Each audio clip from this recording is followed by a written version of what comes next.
انسان چې مړ شي حدیث کې راغلی د الله نبی روان یو ځل په یو قبر باندې ورتیر شي قبرونه ودسي نو د الله نبی وفرمایل دا قبرونه والا چې دي قبرونو کې چې کوم کسان پراته دي ویل 2 رکعاته منځ دې قبرونو والا ته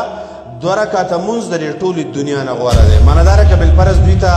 ژوند ملاو شي کنه او څوک ته وایي چې لکه د ټولې دنیا ودل درکو د ټوله دنیا د سچري د ارسه دل درکو دوی به وایي چې نه وروره دنیا هم نه پکار خو لږ ټیم راکړي چې 2 رکعاته منځ د یوې سجدې زما عزتمندو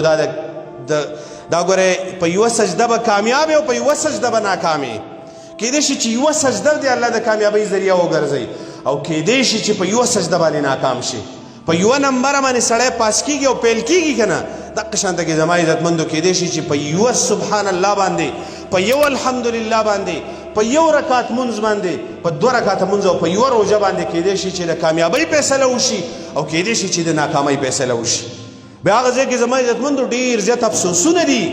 ډېر زیات ارمانونه دي په هغه ځای کې هر سړی چې وایي مري د الله نبي فرمایلی دي هر یو سړی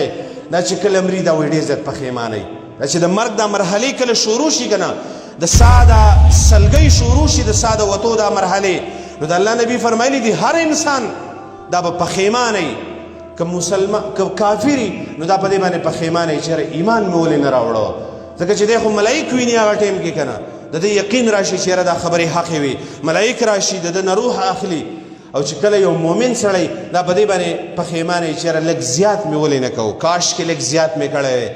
لږ زیات ذکر مې کړی وی لږ زیات تلاوت مې کړی وی لږ زیات عبادت مې کړی وی زما عزتمندو دا زمونږ او ستاسو د دنیا دا زندګي چې ده د خوبونو دپاره نه ده ګورئ خوبونه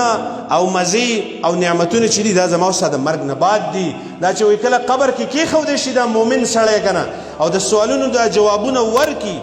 صحیح جوابونه ورکي نو هغه ملایکو ته څه وایي نم اوده شوئ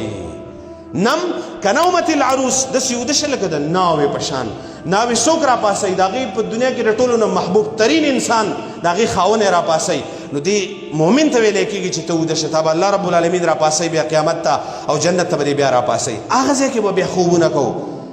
دا د دنیا دا زندگی چې زما عزتمندو دا محنت دی دا کوشش دی دا تر مرګه پورې زما عزتمندو منډه ده تر څو پورې چې موږ او تاسو الله رب العالمین دی راضي کړی